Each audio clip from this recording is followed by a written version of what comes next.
নামটা শুনে বুঝতে পারছেন বইটা কি রিলেটেড। বইটা আসলে বুয়েট ছাত্র আমাদের জন্ম থেকে মৃত্যু পর্যন্ত এবং তার যে জীবনযাত্রাটা সব কিছুই তুলে ধরা হয়েছে। এবং সে ঠিক রাজনীতির শিকার হয়ে যেভাবে মারা গেছে, অকালে ঝরে গেছে, সেই কথাগুলা খুব পুঙ্খানুপুঙ্খভাবে তুলে ধরা হয়েছে বইটাতে।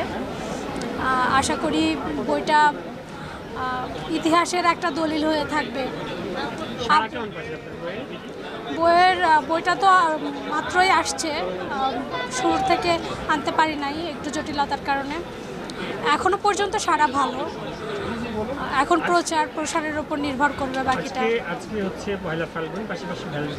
আজকে তো একটা উৎসব মুখর পরিবেশ, সেটা বোঝাই যাচ্ছে। আজকের সারাটা বেশ ভালো, আগের দিনের তুলনায় আজকের সারাটা বেশ ভালো।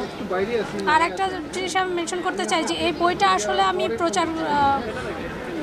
পাবলিশ করতে চাইছিলাম আরও অনেক আগেই, কিন্তু রাজনৈতিক জটিলতার কারণে বইটা আমি পাবলিশ করতে পারি নাই। আমি এর জন্য থ্যাঙ্কফুল প্রকাশক বড় ভাইয়ের কাছে, যে আর কি বইটা প্রকাশ করতে আমাকে সাহায্য করছে। এক কথাই তিনি বইটা প্রকাশ করে দিয়েছেন আর কি।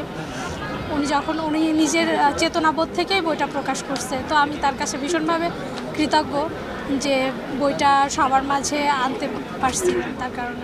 মহাকাল আমাদের প্রকাশনা প্রতিষ্ঠানের নাম মহাকাল। আমরা বিভিন্ন ধরনের বই করে থাকি, তবে চেতনায় আবরার ফাহাদ এই বইটা মূলত একটা বইয়ের নামের সাথে কিন্তু এর সেন্টিমেন্টটা জড়িত, এবং বেসিক্যালি এই চেতনা থেকেই বইটা করা এবং আমার উৎসাহ হওয়া।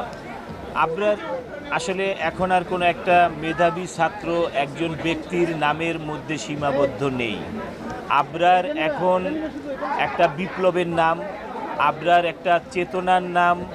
আবরার কথাটা এখন কিংবদন্তি হয়ে আছে বাংলাদেশে, এবং এটা একটা পার্ট অফ হিস্ট্রি হয়ে গেছে।